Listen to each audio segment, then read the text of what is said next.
need this water back.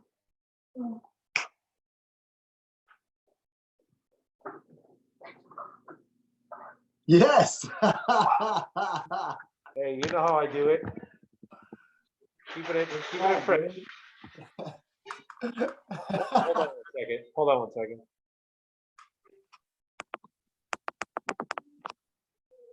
I'm not free to. I mean, cause are we live? What's up here? Yeah, bro, we're recording. Unbelievable. Unbelievable. I was actually just trying to look at some photos. Usually I put a little podcast advertising photo on Facebook, and I saw that mask. I was like, it's so hard to find just a picture of you and not some tag thing or advertising. I'm like, where? It's just Nick. Hey, man, you gotta evolve with the times we're living in right now. Yeah, for sure. Well, I'm sitting in my living room. I was all jealous looking at your picture of your pool. Hey, man, keep that on the low. That's gonna get full if everyone finds out about the pool. Yeah. Well, just for everyone listening, as I give a little introduction here, this is Nick Mitria. He has been with AGF for several years now. He's the man behind Just Roll and BJJT's, major sponsor of American Grappling Federation. Man, I want to throw out a number, like 6 to 8 years, something like that? The first time we worked together was down in Atlanta at was it the Fit Expo or something like that? Remember that whole situation? That was the first time I ever met you or Chris. And what year was that? You remember? 15? It was, I don't remember what year. It's got to be 4 or 5, at least 5 years ago. At least 5, yeah. Yeah. I thought maybe even 6, but yeah, it might have been. I mean, that was such a weird day. I mean, that whole thing got a little wild, but the way you and Chris handled all that, man, sold me on the brand of AGF. I mean, you guys handled an impossible situation like professionals. In a way I've never seen. I would have, some smaller tournaments would have just folded and hid their head in the sand, but you guys took it right on the chin and moved forward, and it was awesome, man. It was really yeah, for the people listening, what he's referring to is we were in Atlanta, and very, very rarely do we team up with another promoter. And we teamed up with a Fitness Expo promoter, and he didn't pay bills and stuff like that, long story short. And so the security wouldn't open the doors till like 10, right? And it was crazy. We had super fights with Bruno Malfacini, Barada. He didn't pay Bruno. We had Gibson Saw versus Hector Lombard, and Joe. Jeff Monson, not Joe. Sorry, Monson Jeff was there. Yeah, there was the who's who at that event. I mean, you had a lot of heavy hitters, and I think even that promoter kind of took the Metaboris route. Like, hey, let's bring in a bunch of big names. A lot of people are going to come. We're going to offer these guys big money, and that guy buried everybody, and kind of. We paid the people we were supposed to. For sure, and but. Some of the people that didn't get paid blamed you guys, and the blame should not have been on you guys, at all. Yeah. Their contract was very different than the contracts that you guys offered to the fighters, and it was just a wild scene, man. But when security came in and walking across I wasn't even security, it was police. Yeah, that was cops at the end of the day. Yeah, man. I remember they told me I had 10 minutes to break all my stuff down, or they were going to throw it out of the venue. I mean, it was crazy. That was the Georgia Convention Center or something like that, and they were mad at the promoter, not us. So yeah, we handled that. That's what we tried getting to the point to suing that guy. He disappeared. It was a crazy situation. But not to start it off with AGF's worst experience ever. Hey, but here's the thing. It led us to the relationship we have today. If you guys would have handled that different, who knows where it would have led to, But the way, like I said, the way you and Chris handled that was first class all the way, and it made me want to work with you guys even more and, get deeper involved with AGF, and so. Well, you're an awesome dude. I mean, we've got to hang out. We've got to roll at an open mat. We've got to, we chit chat we do Fight to Win Pro. We've been to bazillion AGFs together, You know, and it's something you always see me where I'm not just wearing this hat right now. You know that I like this role anyways, right? Like it's me being heavily tattooed. I've always gone towards the simpler logos and clothing styles, and so I like just rolls like clean cut style. There you go. Everyone, dude, that's what's up. And so I'm always rocking just roll somewhere. You know what I mean? Even at the tournaments. And I know that it's everywhere now, man. You know, like I see it all over, from famous people to all four corners of the earth, except for Antarctica. Try. But here's the thing, you know, you guys gave us an opportunity a long time ago. You know, you guys opened the doors for us. You know, and again, we just try to put out stuff that people want.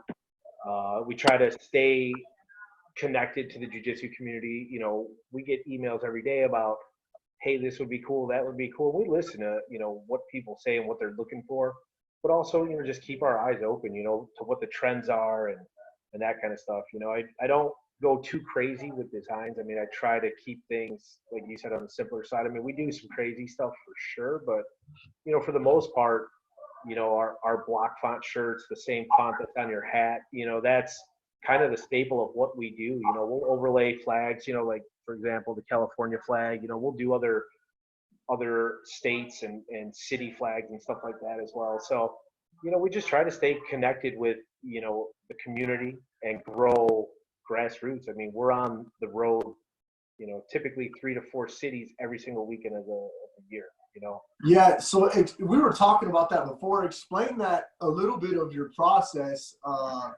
I mean, because you guys, you know, AGF starting to do that. We're in Europe and the United States on the same day. We're in multiple spots, but kind of explain some of your process and what you got going on. And I know you're in Cali right now, but you're also a Chicago. Are they called Chicagoans? Chicagoans? Chicagoans. Chicagoans. And you know, just tell us a little bit about what's going on in your life and process. Sure. So Chicago based, I mean, that'll be home. You know, our print shop is there, our embroidery, you know, shop, everything is in Chicago. You know, as time's gone on, you know, we have warehouses throughout the country now, one on the East Coast, one in the South, and one in the West Coast. You know, and that just allows us to get to different cities effectively. You know, we have inventory in all these cities, so we're not lugging stuff back and forth. You know, so we can fly to LA, load up, do an event on the West Coast, and be back in Chicago by Sunday or Monday. Same thing with the South. You know, we'll fly into Dallas, load up there, you know, and then on the East Coast, New Jersey. But, you know, anything within like 6 or 8 hours of driving, we'll drive out of Chicago. We can always bring more stuff that way. You know, we've been bringing kimonos and stuff like that on the road. Only with the events that we can drive to. Otherwise, it's just too big of a pain to travel with, you know, cases and cases of gear. But, you know, when we first started, I mean, we would drive, you know, when we drove to Atlanta, that was 10.5 hours, I think, from Chicago. Driven down to Dallas and Houston with you guys from Chicago, and that's 16 to 20 hours, depending on, you know, where it's at. And so, you know, when we first started, it was just a lot of miles on the road. But, you know, as we figured things out over time, you know, our monthly expenses go up to have these hubs, but, you know, now we can extend that reach a little bit further. So, you know, in time, you know, we've just learned, you know, we learn on our feet every week, you know, every day. In fact, we're learning something new, you know, but to do and kind of keep up with the jiu-jitsu community, you know, we have to have that flexibility of being able to travel and be in any of these cities, you know, and truthfully, promoters don't really know how many, you know, people are going to be at their events till usually like the week of. You know, they'll close registrations Monday, Tuesday, week of, you know, where they'll have a huge surge, you know, for early registration and then kind of dip off. So for us, a lot of it's last minute travel, you know, to get to these events. And, you know, and sometimes we'll cancel last minute. You know, if there's, you know, some smaller promoters we work with, they'll say, hey, you know, we're expecting 500. Now, I can walk into an event and look and know if there's 500 competitors or not, just by the crowd size, by how many mats they're running, you know, what time they're starting, what time they're ending, you know. So in time, you could probably do the same thing. I know you and Chris did it, and you know, so But More often is when they double their numbers by saying, oh yeah, we have 500 competitors. I'm like, oh, you're counting one person's name in gi, no gi, and absolute. So. oh yeah, yeah, and it happens a lot, But again, that's something we learned in time, and the people that give you the double numbers and the people that give you the single numbers, and and again, that comes with experience on our end and their end as a tournament promoter. Obviously, for them to build good relationships with vendors and sponsors helps them in the long run. Kind of to ease some of that expense, whether it's tournaments or travel or paying referees. I don't think people really realize the expenses that goes into each event. I think a lot of times people are like, well, why are you charging $75? You're just putting mats down in a gymnasium. They don't realize you guys drive 10, 12 hours, load up mats night before, set up, pay your staff, hotels, those numbers add up so much. Oh, yeah. They just go, oh, there's 400 competitors. They're paying $100 a pop. You guys are making this much. Yeah. You guys are pay 40 G's. I wish. Yeah. We'd all be relaxing somewhere if that were the truth. Yeah. We're packing lunches still for my kids. And that's it, and then same thing with us. People are like, oh, you did $5,000 in an event. Okay, maybe we did, but do you know what it took us to get there? Because we did 5Gs, let's say, in total revenue. I mean, that doesn't account for hotel, flight, travel, rental car, shipping. Time you're all said and done, yeah, you make money, but not the kind of dollars people think. And yeah. So. Yeah, that's for sure. Well, I mean, you see us going overseas a bunch. You got any plans to go overseas? I know you got Italiano y Mexicano, Americano. I know you got half Italian and Mexican, right? Something like that. Mexican and Italian, yeah. So, we do have plans. So we have distribution down in Brazil. So we're already distributing down there. Oh, nice. Yeah, we've been doing that for 2 years now, somewhere in there. It's just tough because the exchange rate is bad right now. I think it's 5.1 to. It's bad. I mean, they're getting crushed on money. It's better now to go down there and open a business or something, to send that U.S. money down there. But Europe is great. It's huge. It's an open market still, in my opinion. I don't think there's many people out there. You guys are out there. There's a couple other tournaments that are out there, but for the most part, there's not a lot of people out there. We have plans to expand there. There was obviously the plan was this year to do the Euros and all kinds of stuff, but all that's up in the air, as the whole jiu-jitsu community is in general. But once things settle down, we will definitely expand. We'll have a hub somewhere in Europe. We've been looking at a couple locations, something centralized so we can get to different countries pretty quickly. So and dealing with the whole custom situation there. So we've got, we've done a lot of homework on it. The transition wouldn't be, super hard.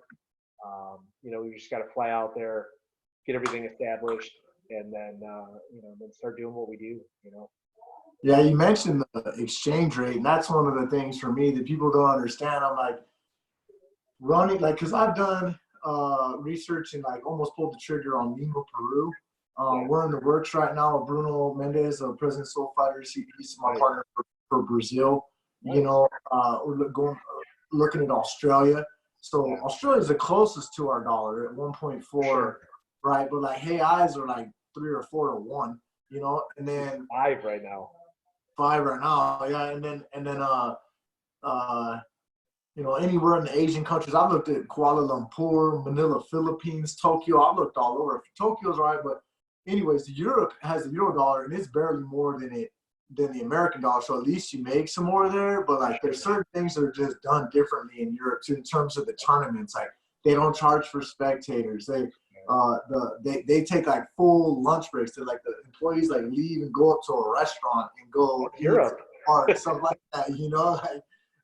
I'm wait a minute, we eat pizza at the table in America. Hurry up. We gotta go get this show on the road, And it's just done a little bit differently there. The shirt sizing obviously is different, all that kind of stuff, the printing, the prices, taxes over there.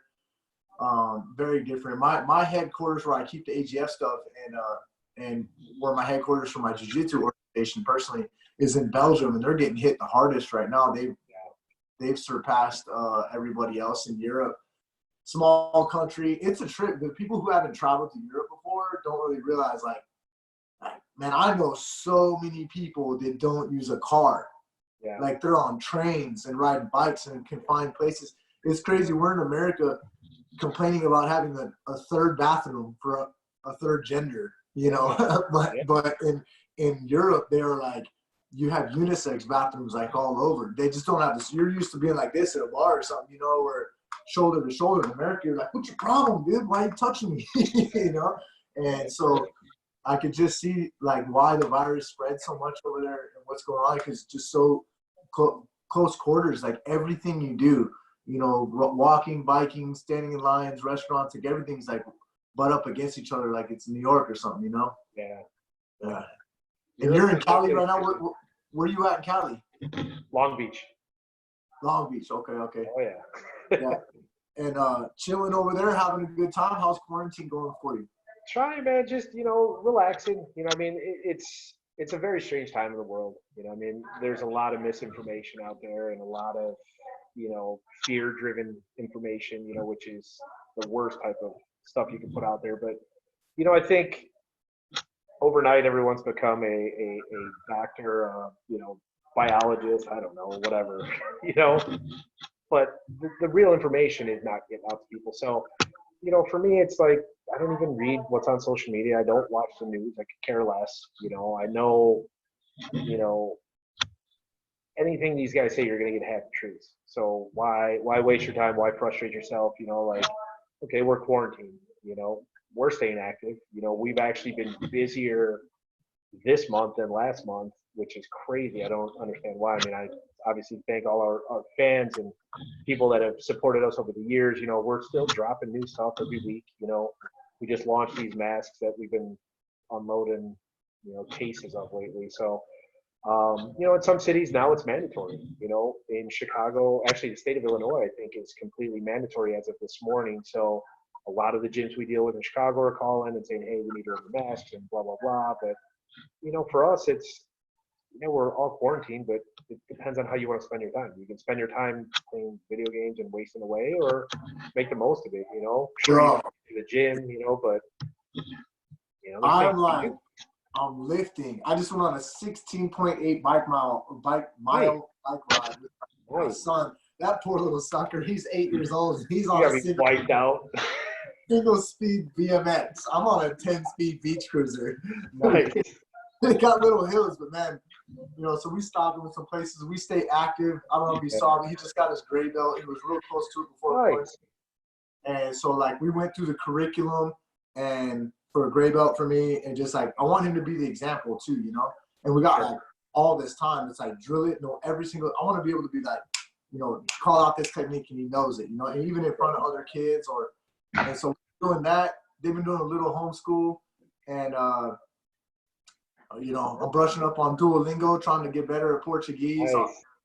Yeah, we play video games. We've watched all the Harry Potters and Batmans and Star Wars, but that's only at night. Actually, during the day, we're active. We're doing something. You know what I mean? I see some people out there, man. It's a trip. They've literally just sat there for 5 weeks. They've just sat on their butt. And I know some people are forced to be in that situation, but there are a ton of people that are going to come out of this quarantine worse than they went in. For sure. I mean, I work out every day. I haven't, over the last 2 years, my training, my lifting has really slipped. You know, it's sacrificed to grow the business, you know, but life came to a point with, what do I want more? You know, like, I've been training since 2006.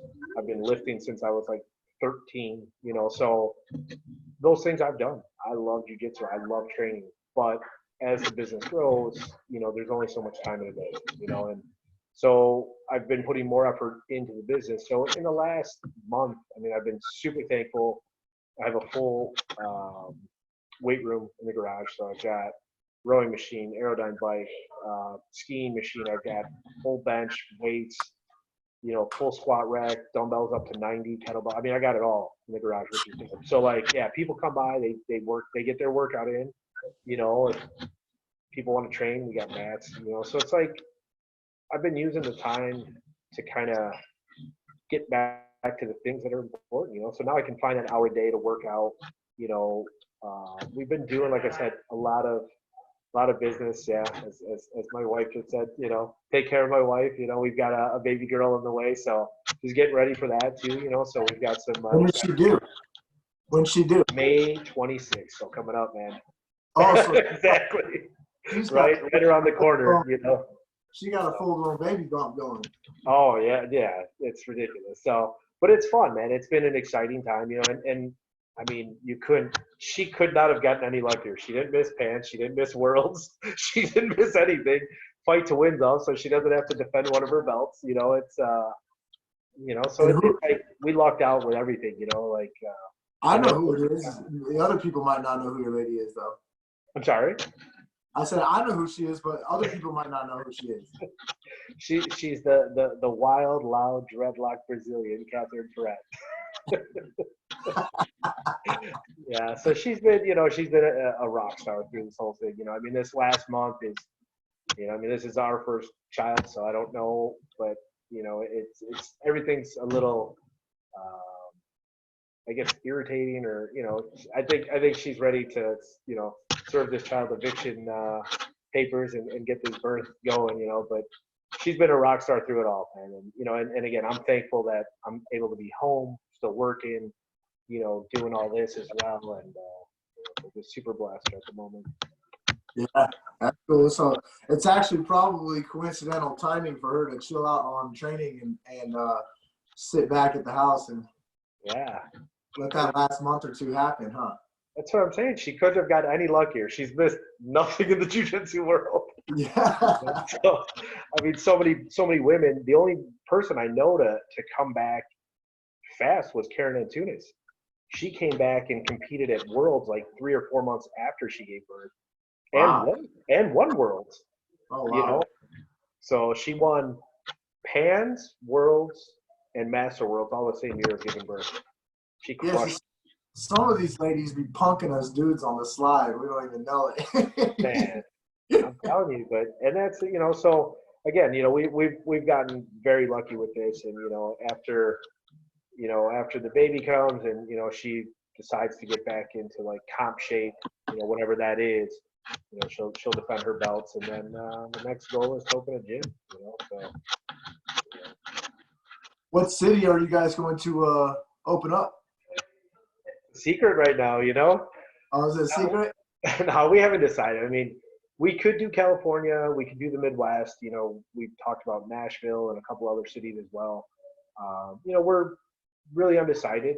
I love the West Coast. I mean, the quality of life to me there's nothing like it. You have the ocean, you have the mountains, it's 81 degrees out today and not a cloud in the sky. It's beautiful out, So, and it's all year like that. I mean, I born and raised in Chicago, the Midwest gets cold like you can't understand cold, I mean, it gets, or 2 winters ago, I think it was negative 58 one day, which is insane. You go outside without a mask on and you die. That's how cold it is, so it was, yeah. So, I mean, there's that, it's like, do I want to deal with that for the rest of my life, or, have a little bit more of an expense in rent,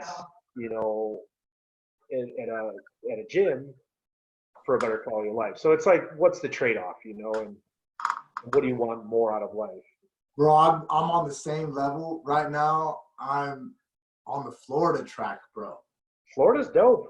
Well, not right now. They got a lot of coronavirus down there, but Florida's open. Yeah, for sure. My old man's down there. He's down in Fort Myers. And exactly. That's what I'm talking about going. It's great. It's great. It's a great city, man. Do you remember my black belt, Brock Garlic? Yeah, for sure. 1 inch taller than me. He's a big dude. So he was from ATT down there. Nice. And moved up to Texas, went like purple, brown, black with me. Nice. Spent like 3-4 years, something like that here. And then his lady's got a real good job with Hertz. The Hertz international headquarters is in Fort Myers. Perfect. Yeah. So she had, they came out here, but then they decided to go back, and then they got his dad and her family and all that down there. And I went down there by myself just to go visit him, teach, just go hang out and stuff, man. And we went out to Sanibel Island. And yeah, it's nice. The dopest thing I like about Florida, because for the people listening, I'm from Los Angeles, so I know what that California life is like. Where I moved to Texas from Cali, but I don't want to go back to Cali. Well, Florida has the beaches. It has the ocean life, it has the salt life. It has that. It doesn't have the mountains and stuff, but the weather's good. They have these. They call them intercoastals. They're like gridlocks of canals. They go behind your house, so you have like a pool. The pool has basically a bug net all the way over the backyard. They call it lanai, right? And then your boat is docked in your backyard, and then you pull out the little canal, and then you go out to the ocean. Yeah, man. I was like, man, that is dope. It's like America mixed with Amsterdam for me, with the canal. It's dope down there for sure. Well, in Cali, you'd have to they don't have those, and so you would have to put your boat like in Marina Del Rey or San Pedro or something like that, where you'd have to put it. And There's then some baller spots, Sunset Beach and Huntington Beach. If you live on the inside, I mean, your house is literally there, and your boat parked right outside. Yeah, you gotta have baller money, Yeah, it's baller money, but also like you just have a different. It's a different style over there, and I liked it. I went and visited. I went to Florida 4 times last summer, from going to do a PR tour for AGF, running AGF Jacksonville. I went to my buddy's wedding in St. Augustine. I just really liked Florida a lot lately. So and it's not expensive, which is nice. I mean, Florida, the homes there, you can go as big as you want or small as you want. Fort Myers is really nice, quiet. It's right on the water, which is nice too. So it really depends on what you're looking for, and what you want to do. But to go down to the Keys might be too far south, especially if you guys are looking to do tournaments. Especially up in Jacksonville or Orlando or Tampa, any of those cities. It's quite a ways at that point. Well, yeah, and so like I figured that we're gonna run more tournaments down there. So I figured, because like I look at what New Breed or a few other, there's Copa, there's a few tournaments, but and then you got the hurricane season, the rainy season, but it seems like you got Miami, Tampa, Orlando, Jacksonville, and they kind of just circle those areas, we were already looking at going to the Panhandle possibly. Nice, Tallahassee, and we've been asked to go there a lot, but I'll definitely up the tournaments in Florida. Sure. I've got run right up the coast too. You can do up the coast. You got Atlanta. So from Tampa to Atlanta is what, like 7 hours? 6 hours, something like that. Not 100%. Maybe a little bit further, but either way, I mean, a hell of a lot closer than driving from Dallas. So I fly everywhere, bro. I don't know. I know, but I remember when you guys used to drive everywhere. Back in the day. Oh yeah, oh yeah. I think running up that coast, having that East Coast hub is huge, because you can hit Atlanta. You have the Carolinas. You have Virginia. You have DC, which has great jiu-jitsu. Baltimore as well. So, I mean, you can run right up that coast, and I mean, there's tournaments that's where they live. It's just up and down. We kept our stuff at my lady's mom's city in Waldorf, which is below DC. Yeah. And so we would keep like you were saying, we have a tournament set up in Washington, D.C., we have it in Dallas, we have it in Belgium, we have one in Jackson, Mississippi, so but from Florida to DC is like a 22-hour ride.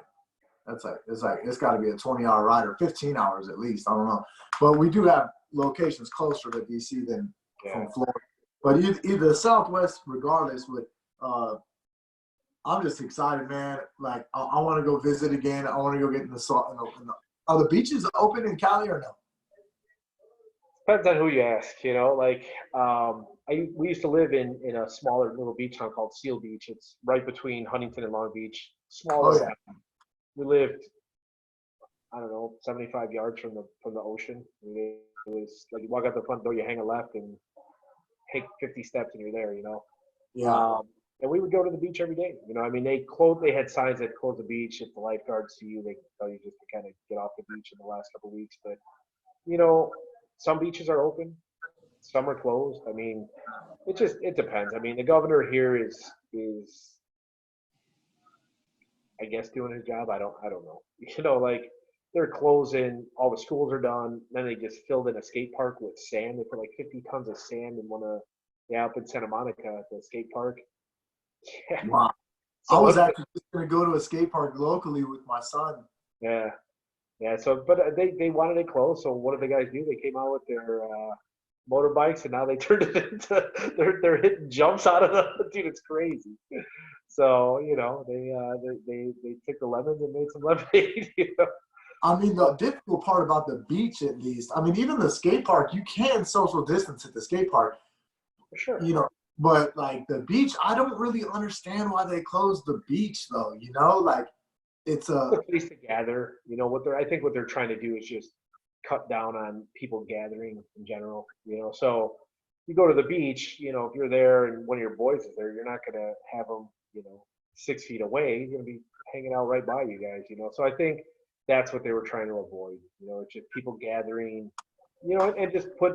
I guess make people understand that it is a serious thing. You know, I mean, again, I'm not a doctor, I'm not a scientist, I'm none of those things. You know, I think I had coronavirus 2 months ago. You know, I was super, super sick for like 2.5, 3 weeks, congested in my chest and my sinuses and stuff. And, you know, but I'm pretty healthy. I don't, you know, like, not to get all onto the corona thing, like, because I'm not a doctor either. But I talk with this about with my dad a lot, and that's what I can't wait for is the test to come out to see if we have antibodies. In the sure. sense that like there's so many people who feel like yourself, they're like, man, like January, February, I think I had it. You know, You we know, don't know. banged up. Yeah, we don't know if we had it. We don't know if we had the regular flu. We don't know what we had. But if we had antibodies to it, that'll tell us that at least, you know, that we did. But Sure. also like, you know, that's also the path to vaccines. That's the path to more knowledge. You know, that kind of stuff. There's a ton of people, man, that say the same thing. They think they had it in like December, January, February timeframe. Yeah. Yeah, it was weird, man. You know, I've had the flu, you know, and this was definitely different than the flu because my body felt okay. It was just my chest and my sinuses, and then I had this cough for like 3 weeks, you know, and like I don't believe in medicine. So I try to like do everything natural, you know. So you know, I was just loading up on like ginger and wheatgrass and turmeric and you know stuff like that, and just trying to beat it. I figured it was a cold, and then when it was just like in my lungs, and you know, I was like, man, this is something different, and you know, and but then eventually I beat it. You know, I was still traveling, like even when the news started breaking, I was still traveling a lot. I was with you guys down in no, not Texas. Where was the last tournament we did together? In Oklahoma, Oklahoma maybe? City? Yeah, Oklahoma. Oklahoma City. So we did that when I flew in there, you know. So it's like I was still flying a bunch. We flew back to see my parents in what month was that? February maybe. You know, so it's like we were traveling a ton, and you know, then Catherine's mom was coming from Brazil to help, you know, with the baby and stuff. And we changed her ticket to fly the next day once they started talking about closing the borders and stuff. So we called the airlines, got it done. She literally her son drove her like 8 hours to Sao Paulo, jumped on a flight there, you know, got to Newark, New Jersey, which then they closed that airport the next day because somebody tested positive with corona. So you know, it was, Is she in Cali now? yeah, she's been here for a little over a month now, I think. So Uh, she got stuck there basically on purpose. hey, it was better here than there, you know. So yeah, you know, but again, everything works out the way it's supposed to, you know, and so we're thankful she's here and that she got here, and you know, because you know down there it was, you think about it, Carnival just ended, right? Think about how many hundreds of thousands of people are just shoulder to shoulder and sweating and you know drinking and everything all over each other. I mean, you know, that was going to be the next place that the outbreaks occurred. You know, so better she's here than there. You know, Yeah. Where you said 8 hours to Sao Paulo, where are they, where's Catherine and her mom from? she's the South The Brazil. South? Yeah. So she took, you know, it was literally like we were talking to her in the morning, and we got the flight arranged, and we're like, hey, you gotta get there. This flight, you know, leave it in, you know, like 14 hours. So packed her bag, son drove her up there, you know, and got her on the flight and, tracked it. I was so crazy because when we called, they said that Newark airport was closed. So I called a stewardess friend of mine and, I was like, hey, can you look into this for me? And she's like, yeah, but I'll call you from another number. So she looked into it and she's like, hey, we're scheduled to fly. Those flight numbers you gave me are on point. There's nothing canceled. Even if it says canceled, we're still booked for it. So, got there, got to New York. Once she was in America, I was fine. I mean, even if we had to fly east to go get her, whatever, I So, feel you about the flights, man. I've got probably 20 flights that I bought for AGF that were, tens of thousands of dollars we lost. I mean, yeah. we They didn't we- issue you a credit? yeah, I mean, we got a credit, but it's like Sure. you have to go with the same airline. Yeah. Yeah, like a few of them, we search around like anything. Like a few of them we got on Frontier. Like we don't Yeah. ever buy Frontier, but we might have lost those. But and then the venues and the time and the money, like all that stuff, man. Like, because for us, like if they were to say if society were to be able to go back tomorrow, right? Like which we know obviously they're gonna break it back in phases. Sure. I thought they were gonna do that, and then they're doing that, obviously calling it phase one. So there's more phases after that. But jiu-jitsu gyms probably. I know that gyms is on the list, and all the jiu-jitsu people are like, "Oh, we go back to the gym." I'm like, bro, they're talking about like lat machines, Nope. bro. They're not talking about breathing all over, And so I know it's going to be a time period of having to have full let back, letting people go back to train, and then it's like, when do we do our first tournament after that? Sure. A month after that, 2 months, like. It's tough. I mean, you see, on social media, everybody, I can't wait to compete. I can't wait because I can't, but gyms are open. So, again, everybody sees what they want to see. Yes, the president said, oh, we're going to do it in phases and gyms are in the phase, blah, blah, blah.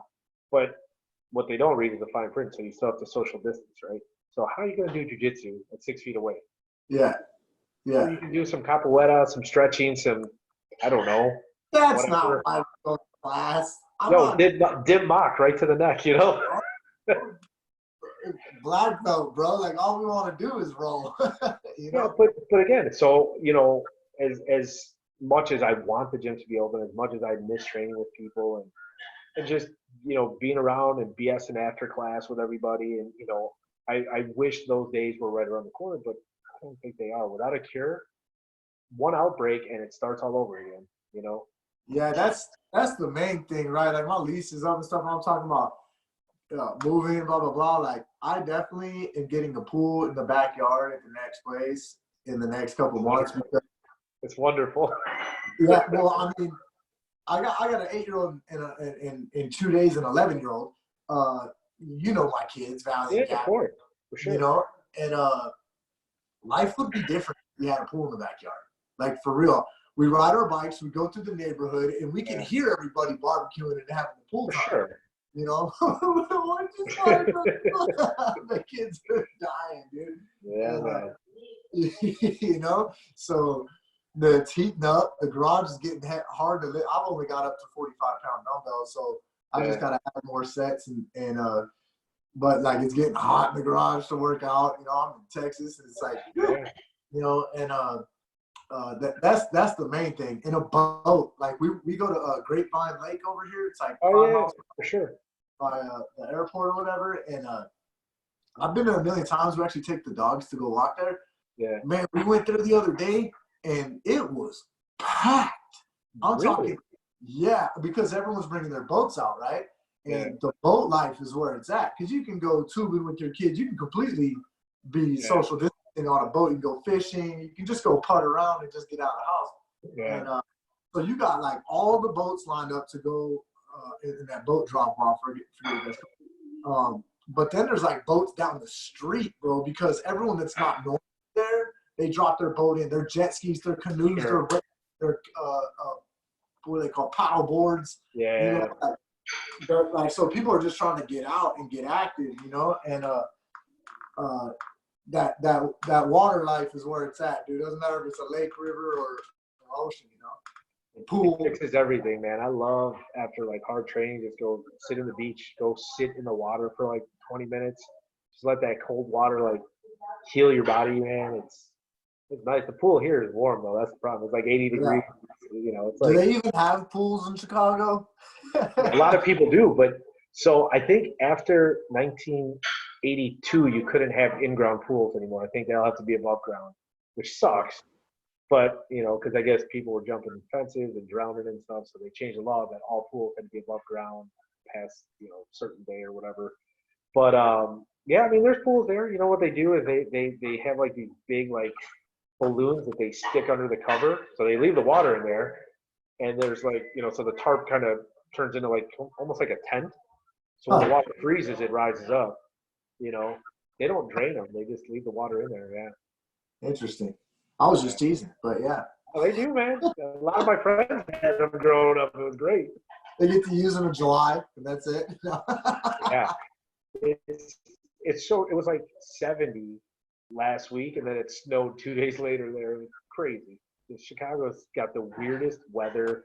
I mean, that lake just does so. I don't think people realize how large Lake Michigan really is. You know, what I mean, it's enormous, and that water's cold all year round. Dead of summer, it could be 105 degrees out. That water's still like 52 degrees. It's crazy. Oh yeah. So that lake really affects the weather in Chicago in kind of a negative way a lot of the year. But whatever, it's still a beautiful city.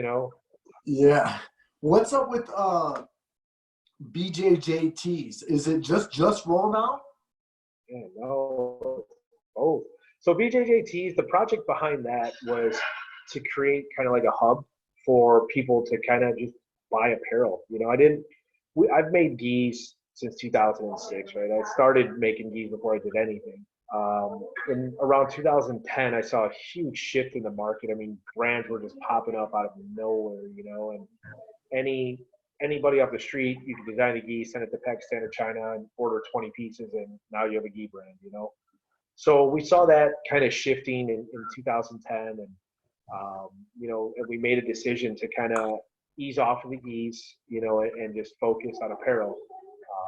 I've had a print shop and been printing T-shirts since 2001, somewhere in there, 99, 2001, somewhere in there.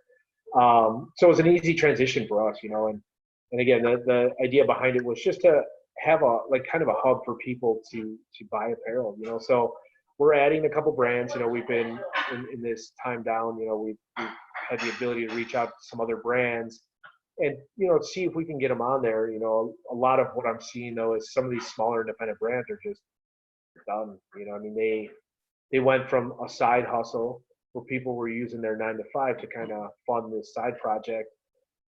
But now a lot of people aren't working, so they don't have this side project any longer. Or, maybe they bought a ton of rash guards or gis and invested 20 Gs, 30 Gs, whatever. And now they're sitting on inventory because there are nobody's at the gyms and nobody's, buying right now, especially gis. I mean, who's buying a gi if they can't train, So, yeah.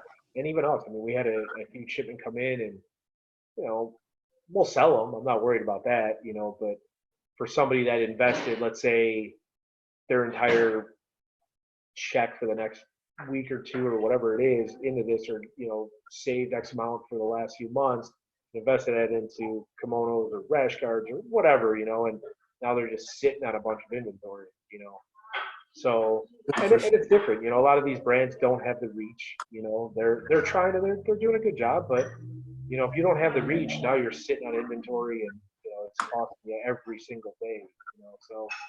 Well, the other thing I like about how you guys are real big into the apparel side is like, so because the business of jiu-jitsu has grown, the business side of it, not just the techniques, of course, have advanced like they always do, but the business side, and I feel like there's so many gyms now that you get your gis from your gyms, at least your first one. You know what I mean? And so it's kind of hard to. I'm sure that there's like for a few years, my association was with War Tribe. Actually, the owner, I gave the owner Randy, he's a brown belt of mine, and I was with War Tribe for a long time. He ended up moving over to Oregon, all that kind of stuff. And locally in Dallas, we have Gameness, and so like my affiliates come with the patches that wear Gameness, and it's just convenience, but also it keeps the money in house. If I got 100 students and 80 of them are wearing their own gis, I'm losing out on a lot of money. You For know, sure. so as a business, I feel like a lot more of the gis, and like you said, the availability. I can go buy gis from Pakistan, and next thing you know, I got, Joe Schmo Jiu Jitsu Yeah. embroidered onto my gi. And so the apparel though is where it's at, because and then you get people that get offended. You get the coaches that get offended, right? If I show up with a different color or a different brand or don't have the right patches, that's one thing, Yeah. But if I show up with a jiu-jitsu shirt, it doesn't matter what jiu-jitsu shirt company, blah, blah, blah, all that stuff. Yeah. And so the apparel side is cool. And then, Just Roll is like, it's that's all of our favorite part of jiu-jitsu is the rolling part. You know what I mean? Like, there's so many ways you can put that. You put like with ego, with, oh, you're a badass, well, just roll. Let's see what it's like, or I'm having a bad day, just roll. Like whatever way you can literally put just roll at the end of any sentence, positive or negative. Yeah. And that's some of it, I mean, a lot of, like you were talking about, so gyms, right? There's huge money to be made in the apparel side, whether it's with us or doing it on your own, whatever. I mean, we print for gyms all over the country.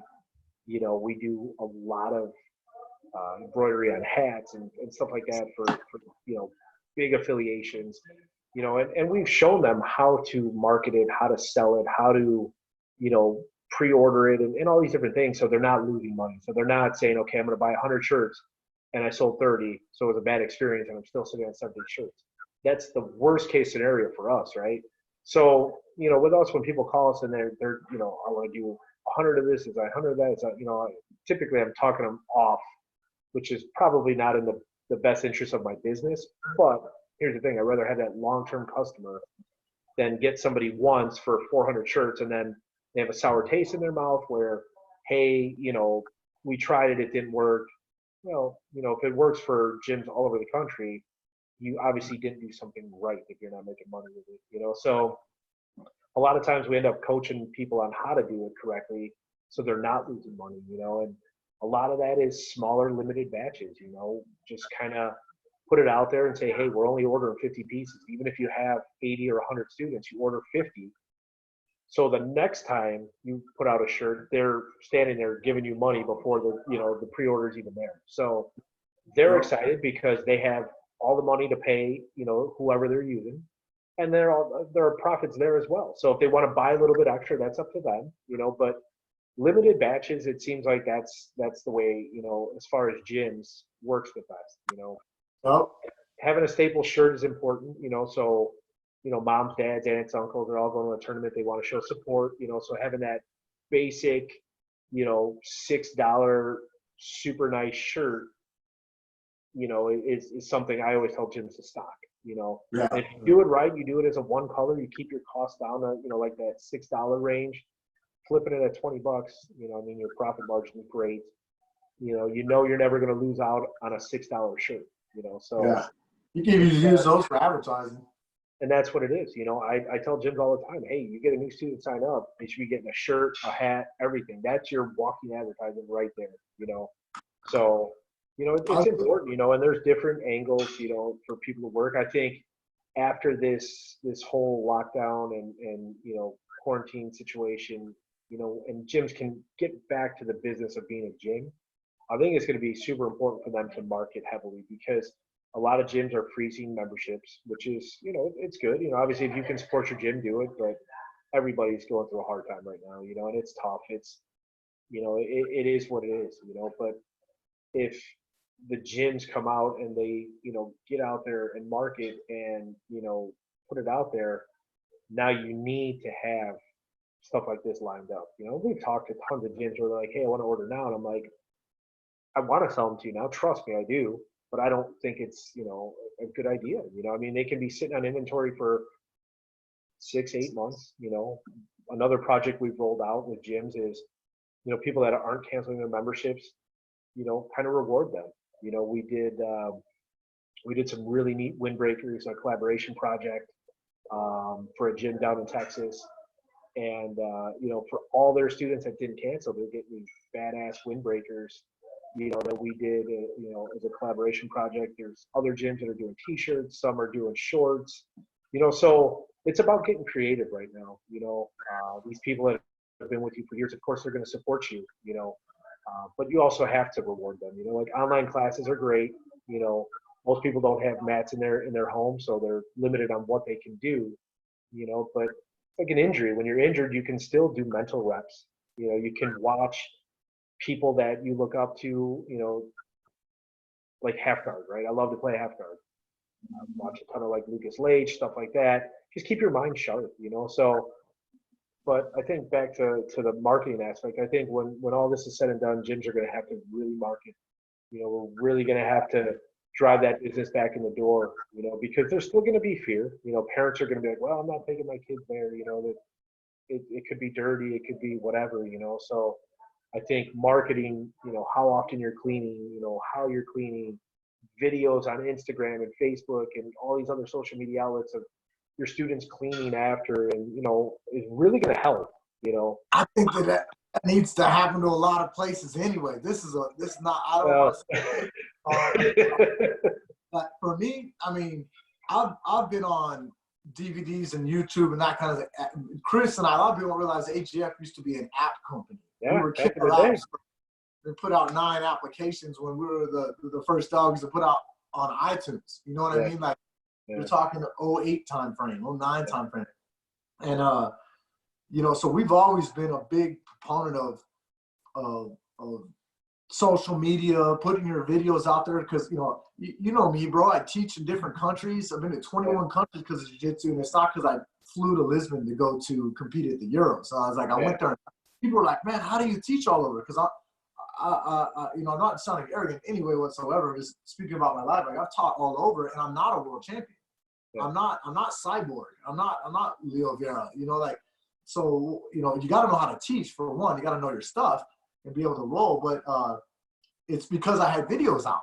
Almost everyone that brought, unless they, like, for example, like Belgium, Fabrice was the first guy to bring me to Belgium, and he saw videos of me, and he flew me over, and maybe some guys came from Germany and from the Netherlands or something like that to some of those seminars, and then eventually they invited me over, but it all started with videos, Sweden, like all over, bro, and it's always amazed me how much people have asked for my advice or asked me how do you do this?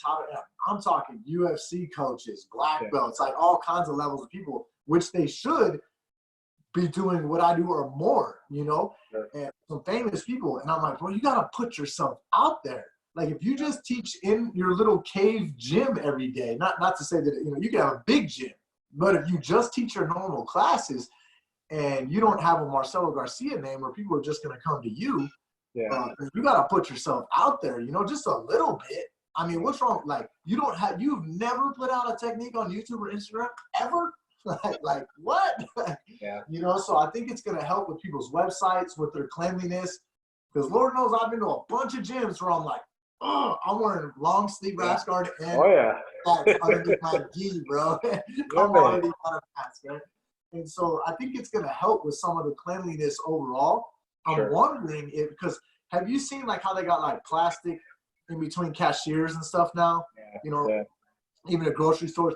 I'm wondering if the general level of sickness of human beings is going to go down, just because I think after this there's going to be some extra precautions. We're going to be in interaction obviously with each other, but I don't know if you're going to go to a Dodger game, bro, and they're going to be like, here's a Dodger mask if you want one. They said 2021, all sports in California are canceled for 2021. Yeah, but I'm just saying in the future in general. I don't know. Yeah, I mean, I think it's like anything, right? This is still such a new thing, that people, they don't have the answers, or the answers they have, they're not giving us, so it's A or B, Yeah. But I mean, there's you can look at it a couple ways, right? This could be supposedly some guy in some market in China ate a snake, rat, bat, whatever the hell he ate, and we all got this, right? Then more of the story comes out. Well, his girlfriend was working at a lab, and she was an intern, and she didn't take proper precaution, and she gave it to him, and now, so where is she? She dead too? There's they put all this stuff out there, but then they don't allow you to ask any questions about it. They just, You gotta remember, China said that the American military did it. For sure. This thing is for sure man-made to do exactly what it's doing, to destroy the economy, to lock us all down. You know, I mean, it's ridiculous, you know. And again, I hope it's not naturally occurring, but something like this, come on. I mean, unless I don't know, whatever. I'll keep my weird opinions to myself.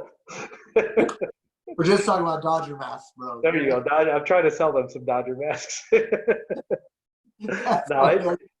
it's going to be weird though, man. I think even when the gyms come back, man, they're going to really need to push in ways that they didn't before. You know, I mean, there's gyms I know that are super, you know, lucky that, you know, they got purple and brown belts teaching there that have 300 students, which I've never seen that in my life. But some of these gyms in the South will go there. I'm like, how do you have so many students? And some of it is location. There's nobody else around, and they're the highest ranked person around, and so be it. But you know, some of these guys that have been around forever that are super talented, like you said, you know, need to just put themselves out there and trust in the tools that are out there to you know, grow their business, bring people back in, you know, because there is going to be a lot of uncertainty. You know, there's going to be a lot of, you know, are the mats clean? Is my child safe? Is this? Is that? You know, I'm sure everybody's insurance carrier is going to update their insurance policies to say, hey, we don't cover, you know, airborne viruses, and they don't cover staph or ringworm anyway. So, you know, they just, I'm sure, going to add this in there. But, you know, again, it's gym owners also have to be responsible, right? You guys got to make sure you're doing the best you can. You know, obviously everyone's going to be eager to train, and people that might have a mild cough or a mild runny nose or whatever, probably to stay home. Like, be honest with yourself so you don't screw everybody else. You know, like, the worst thing you could do is be super selfish because you want to train, because you've been locked up. We've all been locked up for a month, you know. I mean, it's not the end of the world. You just have to find more creative ways to spend your time. But There's a don't lot be of people selfish. training. There's a lot of people training. It's freaking me out. Like, there's a lot of people even posting it. They're basically just not just like, you can put it on, I don't care about elderlies or other people. You Sure. can put selfishness. You can put it in the fact that, you know, they think that it's a conspiracy and they think that it's not as bad as the regular flu. Like, there's so many ways, obviously, to look at it. But there's dudes out there. Number one, they're training. Number two, they're posting that they're training. You know, but I'll be honest, the only people that I'm jealous of are the people at the house with mats with a training partner their size. You know, Hey, come on down. I got an 8-year-old, an 11-year-old, and a white belt female. You know, it's not working for me. But drilling, you guys can still drill, right? Like, you can use, you know, whoever to drill. I mean, I've seen some crazy stuff out there, you know, like what's his name from Iowa?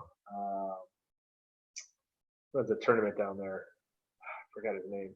But he does like an update every day with a chair. He does like chair jujitsu every day of the week, and it's entertaining for sure. But there's some actual, you know, technique going on there. So it's it definitely works. You know, it just, again, it depends on. Obviously, we all wish we could grab somebody, choke the crap out of them, but you know, it's not the way it is right now. You know, you gotta work with what you got.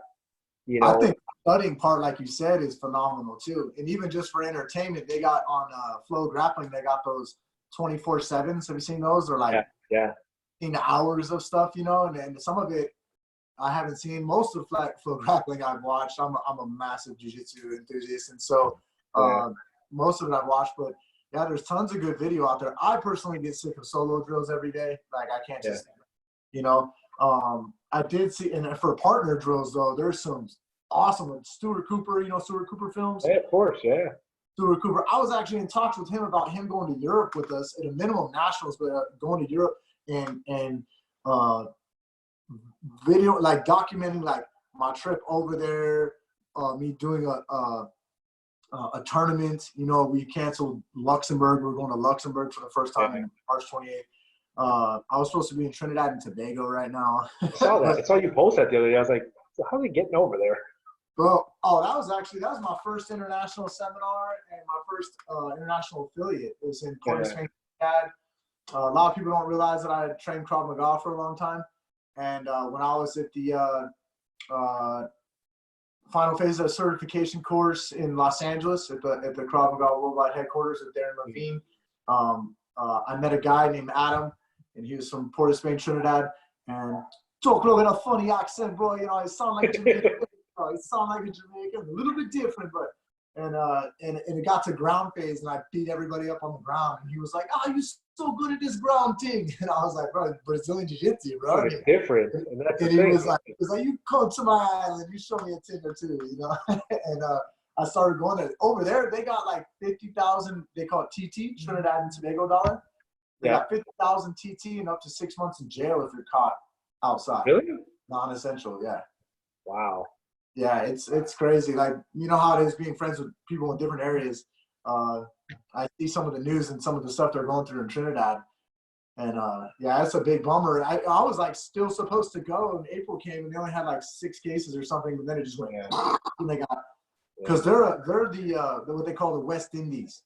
So when people think of Trinidad and Tobago, even when I first started going there, I think of 85% black, Jamaican, you know, Rastafari type, you know. But in reality, when you get there, it's 7 miles off the coast of Venezuela. Yeah. It's like 40% Indian. And Adam used to say, "Dot not feta." And I'm like, "What?" He said, "Dot not feta." And I said, "What are you talking about?" He said, "Dot not feta, Indian." And I was like, "Oh." I was like, "Oh, okay." Dot not feta. And so being the West Indies, they were brought over indentured servitude, work for us for 5 years, 7 years, and you get your own house and property or whatever. Work sugarcane fields when they came from India. England brought them over. And the largest Syrian Christian population outside of Syria. Really? Yeah, and this is like in the 80s, I believe, way before ISIS and all that stuff. Wow. So you have like an Arab element, but they're Christians, and then you have then you still have a little bit of Rastafari type going on, you know. And then you have the Hispanic element with the Venezuelans. You have Chinese because of the Panama Canal in Panama that was close, and a lot of Chinese that I mean, Adam, his father's Chinese. His last name is Kim Young Kam. And anyway, so it's like a hodgepodge of people in and out and all that kind of stuff. And I had a bad feeling that they were gonna wonder in terms of having a bunch of cases and how they got cases and all that kind of stuff. And so had to miss that trip too, you know. But it was a bummer. You'll reschedule it, man. It'll be warmer when you're there, right? Yeah, it's warmer all year round, I'm sure. I've been there over 20 times. I've got the beach tattooed on my leg. What's that? You know, it's one of my favorite spots. It's totally different than people think, but I've been there a ton of times, like I said. So I will reschedule. You know, and for me personally, it's not the end of the earth for me. I get a month and a half off. I'm chilling with family. You know, I'm good family time. We're not going bonkers. We have our days, but you know, so it's doing all right. Yeah, we will reschedule, but yeah, man, like I said, it all depends on how you use that downtime, right? And hopefully everybody's being, you know, productive and, you know, trying to stay as active as they can. I mean, there's no better exercises than push-ups, pull-ups, and sit-ups, you know, so anybody can do all that stuff. You know, you can do all your warm-up drills on your own. You know, everyone's scared they're not going to know jiu-jitsu. Okay. You get paid to do it anyways. You know, those are the people who have never had an injury. That's what I'm saying. Yeah. Like, I learned more when I tore my rotator cuff than I think training all the years I did, because all I could do was like watch videos and watch class and, you know, but like, here's the thing. The only thing that's going to happen is your timing's going to be off. Your cardio is going to suck. Other than that, jiu-jitsu. Like, you're still going to have your 5 moves you're really good at, and the rest of them that you just kind of know, you know. But that's everybody, right? Everybody's got 5 good moves, and then you just know a whole lot of kind of half-ass moves, you know. Remember that 60 cc's of fluid I had on my knee? That was nasty. Dude, so like I was out September to December on I couldn't roll. I could teach at least though. I even went in September. I did AGF Amsterdam and taught and stuff like that, but I couldn't step my knee on the ground. You know, I couldn't put my knee down, and so that's what. Yeah, I've been injured a ton of times. But like, 6 weeks is just normal.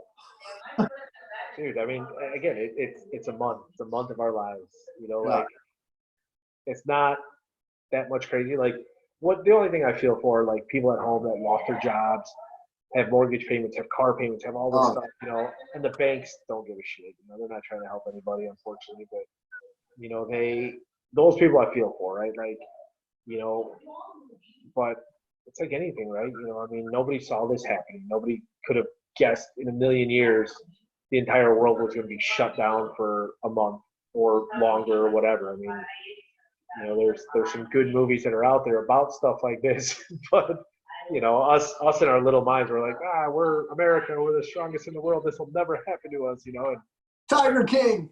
exactly, right? Yeah, that too. But it I guess it just gives us perspective, right? As big and as awesome as we think the human race is this little bug none of us can even see just crushed us all, you know. So puts life in perspective, you know. But I'll tell you this much. I've never seen the mountains so clear out here. There's no flights. I live 5 minutes from the Long Beach airport. You see like 3 flights a day leaving. It's crazy, you know. So maybe the earth just needed to be reset a little bit, man. You know, like we've destroyed this earth left and right, every way possible, you know. And Have you talked to anyone that has been on any flights since then? Are they like spacing out the seats or anything? That's what I heard, but I don't know if you talked to anyone. a friend of mine just flew back to LA from from Milwaukee. He said, you know, he was 747 flight, big ass plane, 13 people on the flight, you know. So 13? Wow. so, you know, but again, it is what it is. I mean, what I love about this is UPS service has never been better in the world of delivery. I mean, things are going from LA to Chicago in like 2 days, going UPS ground, which is crazy. Usually it's like 5 days, you know. So like, again, you know, I mean, life's going to be a little different after all this. I mean, I know everybody wants to be like, day one, we're going right back to what it was. But without a care, man, it's going to happen again. You know, it's going to be some other form of this, you know, some other something. But hopefully, at least it teaches people to wash your hands, use some hand sanitizer. Like, you know, if you're sick, stay home. You know, stop being selfish. Like, there's so many times I go to the gym where people are sick and they're training. They're like, I just need to get sweated out. That's the dumbest shit I've ever heard in my life. It makes no sense. There's not one bit of scientific fact behind sweating and exerting your body further after being sick helps. That's just idiotic. It's Your been body's already 24 born hours. I'm not contagious. It's been 24 hours. I'm good. There's people like there was a kid I was teaching at a gym out here, and a kid comes in, he's not feeling well, blah, blah, blah, and his mom sends a text the next day, and she's like, oh yeah, he has scarlet fever. I go, are you sure? And I was like, scarlet fever hasn't been around since like 1802, you know, like not something that just is out all the time. So, you know, she got him tested, and sure enough, and then all this corona stuff happened like 2 weeks after all that, you know, which is crazy. But again, you know, like people, I love jujitsu just as much as the next person. When I'm sick, I keep my ass at home. I drink my ginger, my wheatgrass, and my turmeric. You know, I drink a ton of water. But you know, hopefully this will, and you know, hopefully the instructors as well will kind of see these things, you know, as bigger threats than they really are. You know, so I mean, I think we're going to grow as humans, as business people. You know, I think we're all going to grow in different ways, and realize that things like this, I think it's going to help people plan for the future a little bit better as well. You know, I think 90% of America lives paycheck to paycheck, you know, buying things we don't need, things we can't afford for no reason whatsoever. You know, so hopefully it'll help people with that, you know, and just plan, you know, in case a bad day like this ever happens again, or a bad month in this case, you know. But Well, yeah, I think, you know, being the consumer nation that we are, I think also just not just spending money on like frivolous stuff, but like I think that people are going to hold back their money just in case this happens again. You know, that at least the smart people will, or if they can. There's like 1 million service industry people just in the state of Texas. Like, and I mean, man, like my lady, she's a regional director, manager, however you want to say it, for ALS, the disease ALS nonprofit in Texas. And before that, she was bartending, you know, and going to college. And it's like, man, imagine, I told her the other day, I was imagine if you were still bartending, you just flat out, like, you know, there could be people out there, you know, like not just jujitsu. Jiu-jitsu, of course, is a therapy for people, but like there's people that have anxiety, mental disorders, suicidal, all that kind of stuff. I mean, this is not making the situation better for all those people, you know. No. And some people, for example, like if I had just a little bit of money coming in, I would pay for groceries and the electricity. Sure. And I would tell my landlord, "You're screwed until I get paid." I would tell everyone in my car, like it'd be like that, you know. But people whose income is literally paycheck to paycheck, I don't even know what they're doing, you know. And everyone I talk to just, yeah, we're good, we're okay, you know, it's tough, but it's okay. But like, there's people out there, I'm sure, that are, you know, really not saying what's going on. Oh yeah, I mean, there's people, you know, I've loaned some people money, you know, people I know for a lot of years, you know, so if I get it back, great. If I don't, you know, I did my good duty of the month or whatever. But some of these people, man, like you said, they're service industry people, you know, that have been to their restaurant, they've waited on me plenty of times, have always taken care of me, and you know, and you know, I mean, they just got wiped out in a day, you know, literally a day. You know, and it's unfortunate, you know, and in the service industry, I mean, they have the ability to make tremendous money without a doubt, you know. But it's also easy to know that, hey, Thursday, Friday, Saturday are here, I'm going to make $1,000 this weekend cash, you know. So, and that's the mentality, you know, and it sucks, you know. So hopefully some of that mentality will change. But some of these restaurants are just not going to make it, man. You know, their profit margin alone is, you know, 30% or less. You know, another thing that may happen is some of the essential jobs. I bet people are going to attack those real hard. So in case this happens again, that they'll still be able to have income. I bet there might be a shift in some of that, you know?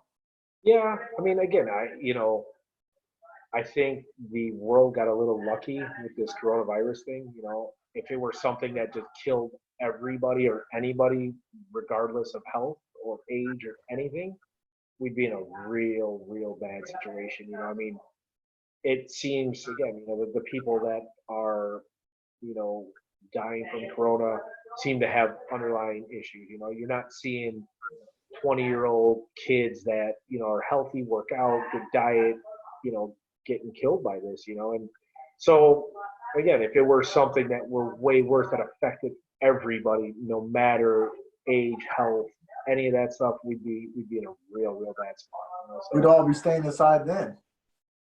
well, again, you know, and again, how much of the information are we getting is true or fixed or, you know, so again, I mean, it's tough to tell. It's tough to tell with any of this stuff, you know, but if we can do our part, you know, kind of just everybody just take a breath, relax, you know, there's plenty of good Netflix.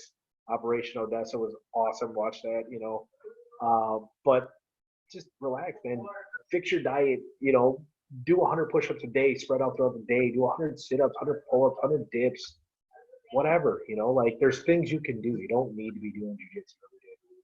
Most of us are banged up with injuries we don't even know about that are finally healing, you know, so take the time, let your body heal, man. Spend time with family, time to reconnect with people, you know. As a 38-year-old guy, when I sometimes take a month off, I come back better. Yeah, everybody does. They don't realize that. My training in the last 2 years, like I said earlier, is very inconsistent. I wish it were better than it was, but you know, anytime I take like a week off the mat and I come back, like I push through the cardio burn, you know, I'll get past that, and then like I'll hit a technique where I'm like, man, I forgot I could do that one, you know, like, and it just comes out of the back of your brain sometimes, and I think that's what we're going to see after this whole reopen of gyms. You know, people are going to, you know, have been studying, hopefully, and going to attempt to do some crazy stuff. But I think people with jiu-jitsu is going to come back. They never missed anything. And all this worry and fear. I've been overstudying. I have so much I want to work on. Yeah, me too. You know, but at the same time, it's like, you know, I've been working on little things here and they're just tweaking little things, you know, and But working out every day, man, my strength is back to where it was, 6 or 8 years ago. Like I'm pushing good weight right now, which is nice. My weight is actually down. My diet's super clean lately. I mean, cooking. I don't know if you follow me on Facebook, but you can see everything I'm always cooking. I just post it up on my story there. And Yeah, I just learned how to cook. you didn't know how to cook? I'm just kidding, but I mean, I'm cooking almost every day to where, I would eat out a lot. I realized, looking at my bank account, how much I would eat out. Sure. And then I did lean on Christina a lot. She cooked a lot, and I'm usually more pescatarian / vegetarian, no fish and or no, not meat really. And I do that not because of killing animals, not because of I do it because all of my grandparents died of a heart attack or had at least had bypasses. My dad's already had bypass. So I'm 30. I'm just scared to eat beef and chicken, and then in the States, we fill that stuff up with steroids and all that kind of stuff. But aside from all the GMOs, like that's a problem as well too. But for me, I just feel like I have a history of heart disease, and I want to flatten the curve. Hey, flatten the curve, See if we all flatten the curve. Let's let that curve go down on Brandon a little bit here on the heart. No, but here's the thing. Everybody's got, and I keep saying it, we've been locked up for 30 some days, not even, But I think it's 5 weeks for us. Is it? Yeah. Because I was supposed to. I have 3 days a week. I have Friday, Saturday, Sunday. Every day is either Friday, Saturday, or Sunday. It doesn't matter. I was actually mid weight cut. It was Thursday night. I was competing in Fight to Win Pro in Dallas. I remember. Yeah. I went on a tear. It was my fourth tournament in 4 weeks, and was just getting after it. I quit drinking in November, and so and I just went on a tear, and then literally Thursday night I was cutting weight, and Friday we're supposed to weigh in, and Seth Daniels was like, we're going to try and do this even if we do it with just the competitors and not any spectators or whatever. And then the facility said that their insurance wouldn't cover it, so they canceled it. And then Trump did the travel ban, and my lady and my dad and them were already like, we're not going to the venue anyways. And I was like, I don't care, I'm already cut. I cut 10 pounds for it, 12 total, but I was halfway through it. Yeah. And I was like, yeah, man. But I went back to barbecuing, like I was saying. I usually quit meat, but I've been barbecuing a lot of elotes and grilled corn and getting back to my Cali roots there. Put that mayonnaise and the cheese on there. Oh, crema, bro. You got to have the Mexican sour cream. Elotes, man. Yeah, for sure. And, just been doing a lot of pastas and just cool stuff like that. But for me, it also kills the time. We're just trying to kill time. So it's not really a chore for me. It's more spending time with the kids. I sit my boy up on the counter and, this is what we're doing, rub this meat, It's important, but that's the only way I learned how to cook, man. I learned from both of my grandparents, my parents, my mom, dad, as a kid, I remember just being in the kitchen all the time. And even now I'll cook, Sundays in the Italian families is always a big dinner. And I do big pots. I do fist-sized meatballs, and, Sundays are always big with us. And, even Catherine, she asks me all the time, she's like, how do you know how much to put in? I said, you just feel it, you just smell it, you just know, where to be. And that's how my grandmother did it. She never gave me a recipe, never, she's like, just watch me do it, taste it, and then what you're looking for in the taste. And, but everything I cook is that way. I don't measure anything out. I feel like that's, That's the Italian side of you, buddy. Hey, the Mexican side, I crushed it with fajitas the other day. You missed it. Mexican, I think, is one level down from Italian cooking for sure. It's different. There's some great Mexican dishes for sure, without a doubt. I just think that the Italian side has a wider variety of things. Mexico. If you look at the cattle down there, they're it's not like Oklahoma or Texas cattle. You got these big beefed up, roided up, cattle up there. In Mexico, it's different, so the meat's different, and being on the water, parts of Mexico, you're on the ocean, you have different fish, different things you can eat. And then also the vegetables, right? Mexico is mostly a desert, you know, so there's certain things that don't grow there, you know.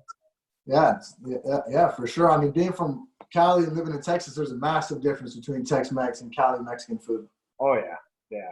You get everybody running up the border from the south here, you know, so you get like authentic here, but you got it Yeah, in Texas too. I mean, you get a lot of it there, you know. yeah, with Tex-Mex, man, you literally have a side of the menu that says Tex-Mex, and I'm like, wow, not the same, dude. You know, No, not the same. there's Well, nothing look, better buddy, I'm than gonna get going. I got some things to do right now, but for sure, man. man, I wish you the best of luck with the baby. How long you got right now? May what? May 26th right now, so about a month, you know, month and like a couple days. So She on track? that's give or take a week, you know. So you know. Yeah. Did they say she's gonna have it on time or early? Anything like that? So right now, it's dead on. We had our last ultrasound 2 weeks ago, 10 days Is it ago. boy or girl? Girl, little baby Charlotte. There you go. So yeah. So we had our last ultrasound, so they, you know, everything's on time. You know, the only weird thing again with Corona, it's gonna just be me there. You know, so like her mom's here, but she can't even really go there. And then they were talking about maybe having the baby out on the boat in the LA harbor on that military boat that's out here. Huh. You know, they're saying maybe that, but the hospital we're having the baby at is all just children, so they're not, you know, overly concerned with anything. They said everything will be fine. So, you know, we still, again, we have a month. Information changes every day. You know, we don't know really Yeah. what to get, but we've been staying in touch with the hospitals and that, and the doctor, and you know, just trying to formulate the plan. You know. Well, I'm excited for you in that new chapter. And sure. man, I miss you, buddy. I miss seeing you at the Miss you too, tournament. man. For sure. We'll get together soon. We'll be together soon. You For know, sure. doing the next interview live. You know. We need the AGF West Coast, bro. Hey, man, I heard it's coming. You know, you know. I heard it's coming. All I right, know nothing about nothing. I heard it's coming. Yeah, I know, right? I know nothing about nothing. See, this the Italian side leaks out of you a lot more than you think. That's the Chicago too, right? There it is. There it is. Uh, All right, brother. all Thanks right, for buddy. having me, man. We'll chat soon, man. Be safe. For sure. Any Instagram, website, anything like that you want to shout out to the people? Yeah, I mean, you guys can find us bjjtees.com. That's our website. Instagram, bjj_tees, TEES. Same on Twitter, Facebook, or just hashtag #GiftRoll bjjtees, and you'll find hundreds of links to us. So, you know, definitely take a look. You know, if they use that AGF code, they save 10%. So, you know, it'll save them out there. So use AGF 2020, and that'll save you guys 10%. So. Sounds good. I'm gonna hit you up about some of those masks as soon as I get off. I got hundreds of them. I just got to send a bunch out. Chicago just made it mandatory. So we've been doing a lot of, here, I'll show you what I was right before this. We just did those for Lake County Brazilian Jiu-Jitsu, Northside Brazilian Jiu-Jitsu. There's another. We just did a whole bunch of different masks for people. Yeah, like all these different. You'll recognize this logo. There you go, Guto Campos. Yeah, we did a bunch of windbreakers with them, a collaboration project. A lot of fun. Yeah. Cool. Yeah. So little by little, you know, we're gonna just keep doing what we do, you know. So.